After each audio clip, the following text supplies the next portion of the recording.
the person that you're having sex with probably wants to be a sex god, right? Everyone wants to be a sex god. You really have to trust and you have to make yourself vulnerable. Hi, I'm Wendy Miller, and you're entering A World Gone Good.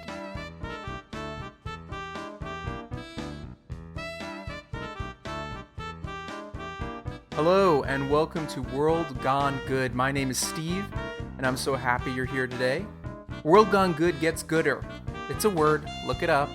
No, don't, just trust me.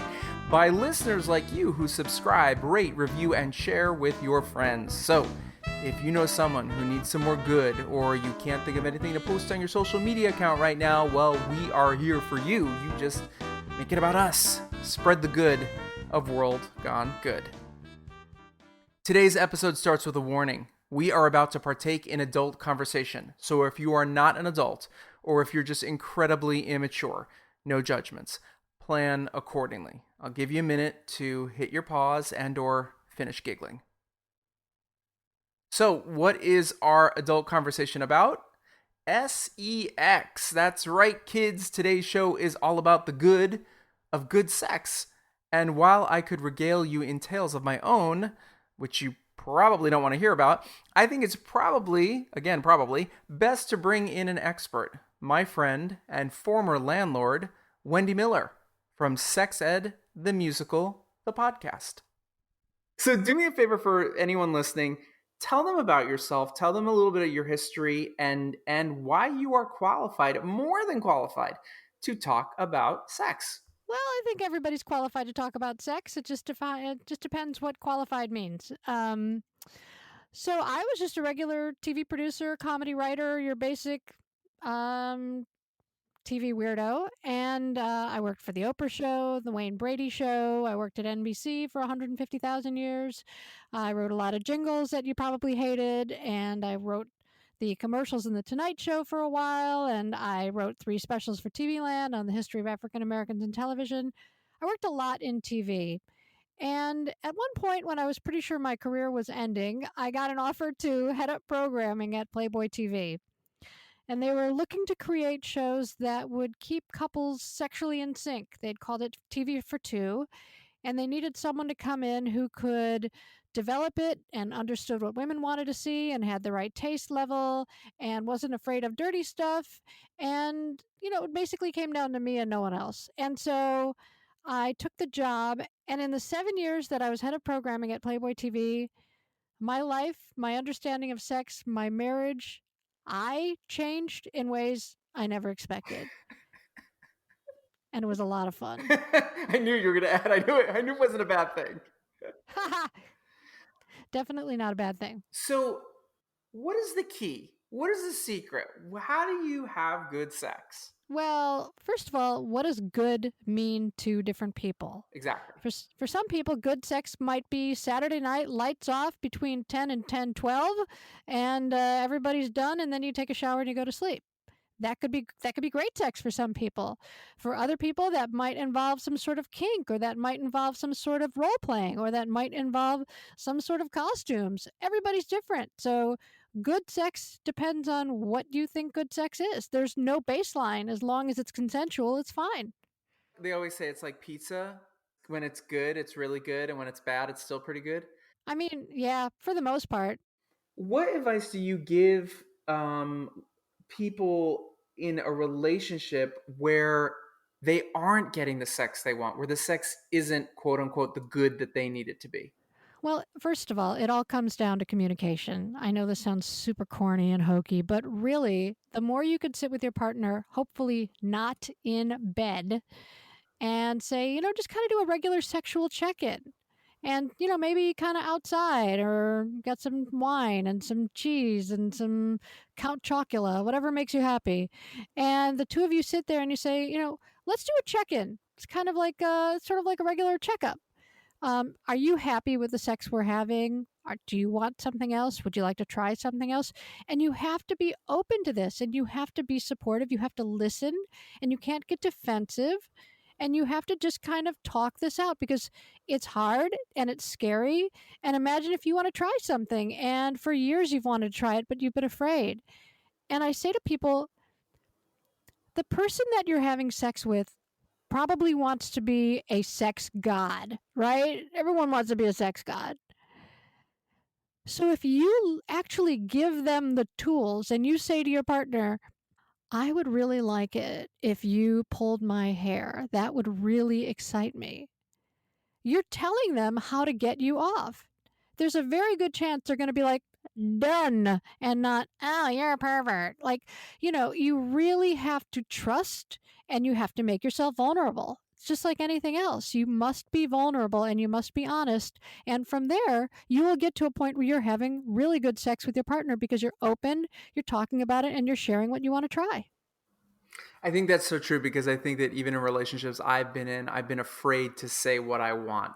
Everybody is. Yes. Do you think that that comes from our upbringing, and is it a generational thing where it's different by the generations and the openness and the family and how it was discussed or not discussed? You know what I'm saying? Like, do you think it's the upbringing that does that?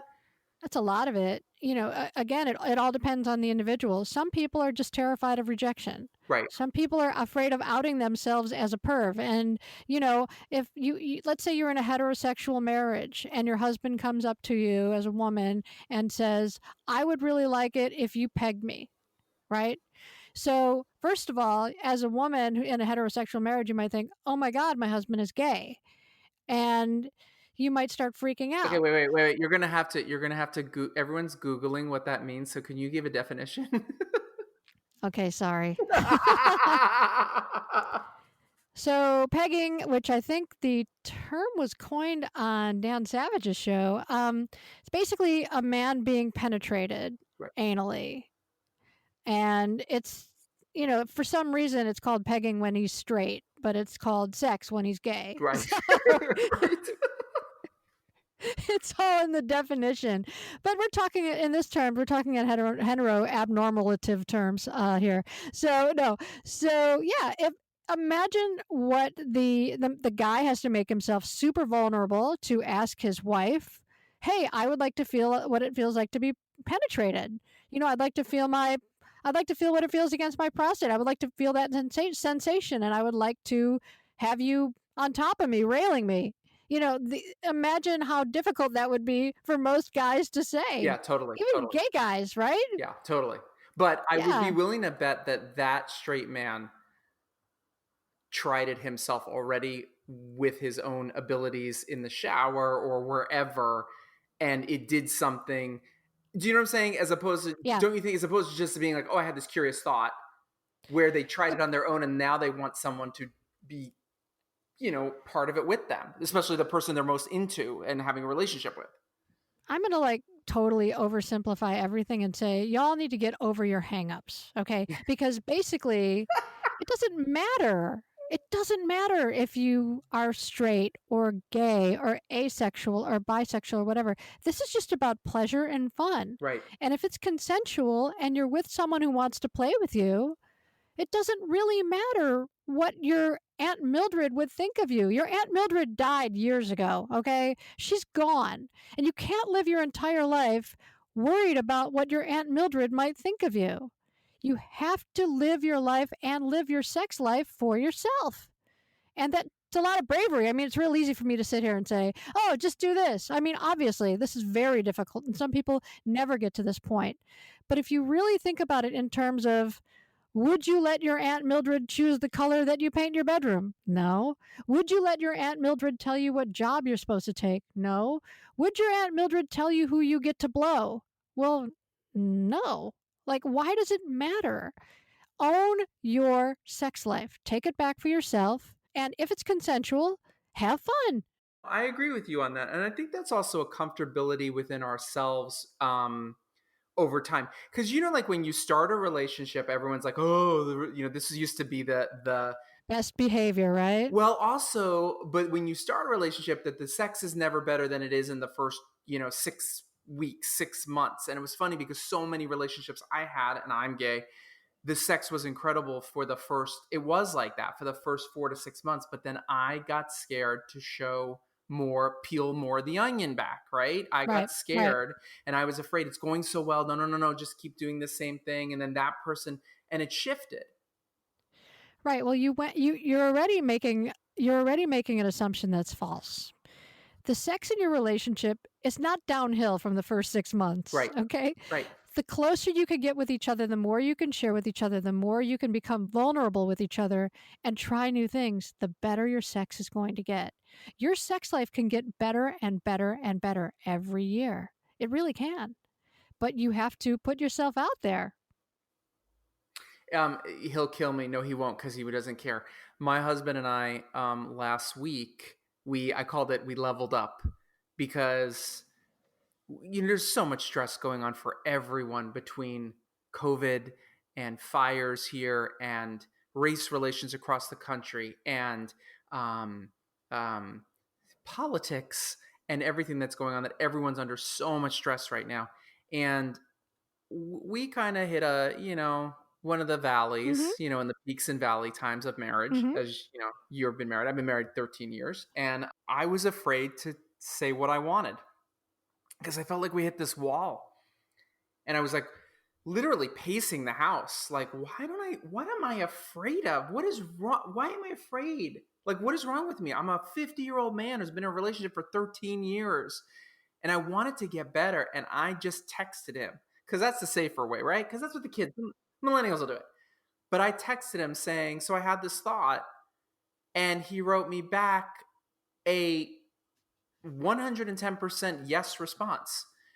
And then we just started texting back and forth about it. And then he came home, and things happened. Yeah, sure. And then later, the next day, he was talking to me and he said, I feel this giant weight has been lifted off of me. I'm like, that's how I feel. I'm now at this Mm-hmm. point having the best time, because I'm like, what was I so afraid to say in the last, since March 10th? Right? Right, right, right. But here's the thing, right? You guys love each other. You've been together for a long time. You're in a stable relationship, and yet here you are, a 50-year-old man, still pacing back and forth because you are afraid to ask for something that you want to try. Exactly. And what? Why were you afraid? What was at the core of that? Um, I mean, it comes back to me, just based on how I was raised, is the shameful feelings that come in. And I think that's probably common for a lot of people, I would think. Mm-hmm. And I was afraid, obviously, of rejection or being told.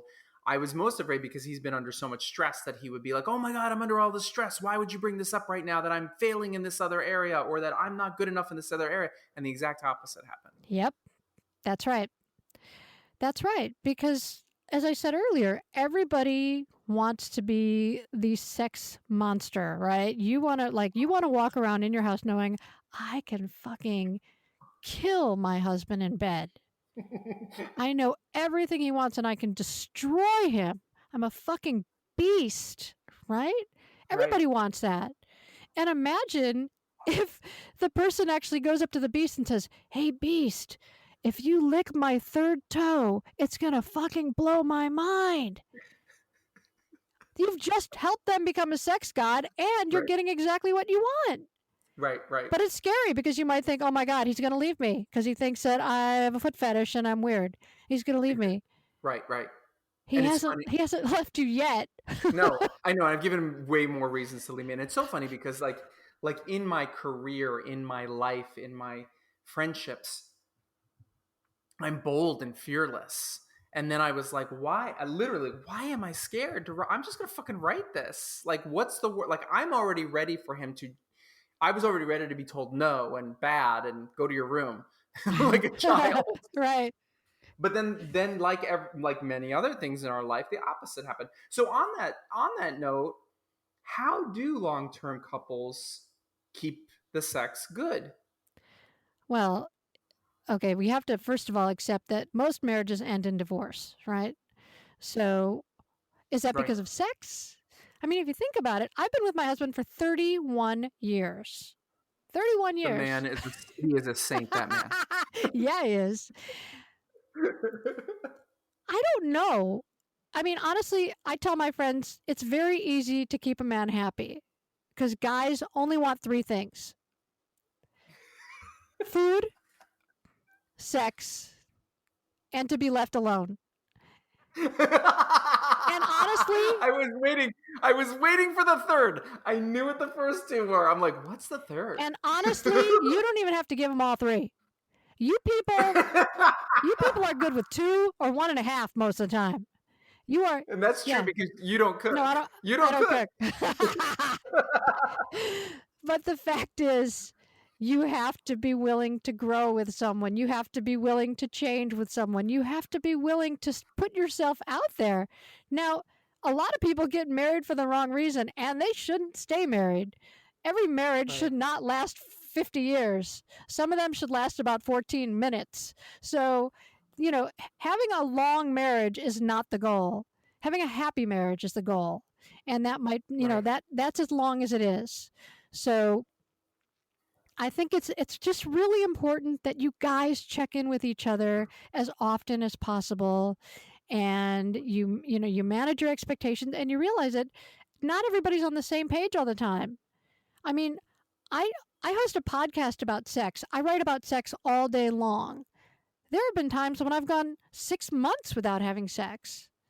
I mean, a lot of people would freak out, but we still really love each other. Sometimes there's some really stressful shit going on in the world. Hello? And it's difficult. Yeah. But if you're still close to each other and you're still having fun with each other and you're still communicating with each other, sex isn't everything. It's just part of it that makes it fun. It's exactly what I was talking about before. I call it peaks and valleys, and it's only people who have been in a relationship that I've found for more than a certain amount of time and are really in love with their spouse or boyfriend, girlfriend, whatever they are. And when I say peaks and valleys, they go, yeah, and they agree with you right away. You know what I mean? You understand it. It's not all like, you have this idea of like, oh my God, it's going to be all peaks. And you're like, no, then it's not peaks. Then it's just flat. You have to have a valley. And one valley, two valley, 100,000 valleys over a 30-year period does not mean it's over. Right. It's just about growth, Now, you made a great segue here because I want to talk about this. You have your own podcast I am a listener of. Tell us about your podcast. My podcast is called Sex Ed the Musical. And sing it. No, you have to sing it like your people. No, I have amazing jingles performed by real singers, and it's so much fun. Masturbation, an orgasm you never have to fake. If you've got a problem, we've got a fix. Let's get dirty. Dildos, lube, a life-size blow-up guy. Here are some sex toys you can try. When I first created it, I was kind of at this place in my career where I couldn't figure anything out, and I kept going up for jobs for which I would be perfect in the past, and it just wasn't working, and I couldn't understand what was going on. And I was talking to a shaman, and she said to me, "What do you want to do with your life?" And I said, "I want to help women and laugh all day." And she said, "Okay, do that." I was like, "What? Wait a minute, huh?" And so I thought, I'm just going to start a podcast, and I'm just going to share all this great information that I've learned over the years and amazing people that I know, and share them with people and have a lot of fun with it, and tell a lot of jokes about sex, because sex for some people is like so holy, and fuck that. It's funny. It's funny when you fart during sex. It's not a big deal. And so I created this podcast where I basically talk to really funny people who are doing really interesting things in the world of sex. And I'm having a blast with it. I just interviewed a woman all about asexuality, which is on the sexuality spectrum, just like homosexuality, heterosexuality, bisexuality. Asexuality is right there. And a lot of people don't realize that. They think, well, I've lost my sex drive. There's something wrong with me. I'm broken. Nope. That might just be how you are. And so it's really bringing understanding. And it's funny. I started out doing the show for women, and then it got this huge gay following, for which I am very, very grateful. And now a lot of guys and a lot of women are finding the show. So I'm just having a great time. It's like my own little TV Clubhouse. I've worked for so many different networks, producing so many shows for so many other people. Now I finally get to do whatever I want, and I'm having a great time. Where does someone find your podcast? Anywhere where podcasts are. You can find it on Spotify, it's on iTunes, it's on anywhere it's available. Or you can just go to sexedthemusical.com and you can hear my podcast there. But it's available where you find all your best podcasts. I'm going to ask you one question you just answered. I'm going to ask you 2 questions to walk away with. You can answer these any way you want. They don't have to be about this topic. It's whatever comes to you. Here's question number 1 that we like to go out with. Who inspires you? Who inspires me? That kind of changes on a daily basis because I'm inspired as a writer. I'm inspired as a podcaster. I'm inspired by honesty. I'm inspired by my 93-year-old next door neighbor who survived the Holocaust. I'm inspired by a lot of different people, and it really changes based on the situation. So I don't have one answer for that. It all depends on the situation. Okay. Again, this doesn't have to be about what we're talking about today's topic, but simple to go out on. Tell me something good. You can live the sex life of your dreams. You absolutely can. All you have to do is give yourself permission to be vulnerable and ask for what you want from your partner or live the truth that you want to live. And you can be very, very happy. And it's not that difficult. You can do it.